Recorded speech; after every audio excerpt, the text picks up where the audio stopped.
Well, I'm joined by Vice Air Marshal Sean Bell. Sean, thanks very much for being with us. Now, this map, as we've seen for the past few days, hasn't really changed very much. What does that tell us about where we are at this point in the war? We've got very used to having a look at this map in through various media outlets, and I think we're always looking for the changes. And the danger is when nothing changes, we think people are perhaps having a day off. Clearly, nothing's further from the truth. What I think we're seeing now is that having stalled in their offensive, we're seeing a massive resupply from Russia, whether it's fuel, logistics, weapons, ready for the next push. And that will be troops and material coming in from Russia to resupply, bolster those areas that have already been taken? Yes, I think in terms of, we've got to look at where the priorities are. Most wars, certainly apart from 1945, are not won by the last man standing. They're a negotiated position.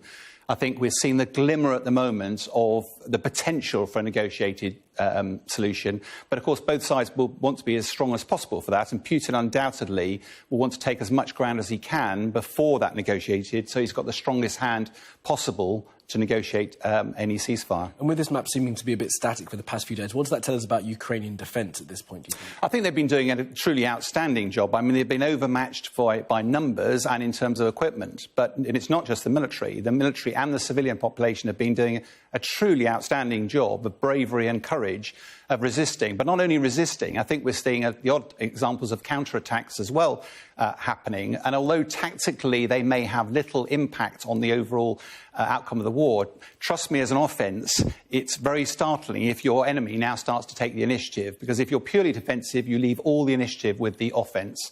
If you now start to just catch him out at the sides, he's left second-guessing and reeling. And the Ukrainians are doing a really good job of that. Looking to keep them guessing. Well, let's take a look at where there has been some progress in this war, and that's in the southern portion of Ukraine. The Russians have been making some advances. We know that Kherson was taken a week or so ago, and of course we've seen fighting in and around Mariupol, that airstrike on that theatre just yesterday. Tell us about why this part of Ukraine is so important to the Russian advance. Well, a couple of reasons, I think, really. One of which, if you look historically, you go back 200 years ago, Russia owned the whole of this coastline, and therefore, if you are subscribed to the view that Putin hails back to the Russian Empire, he wants to take that land again.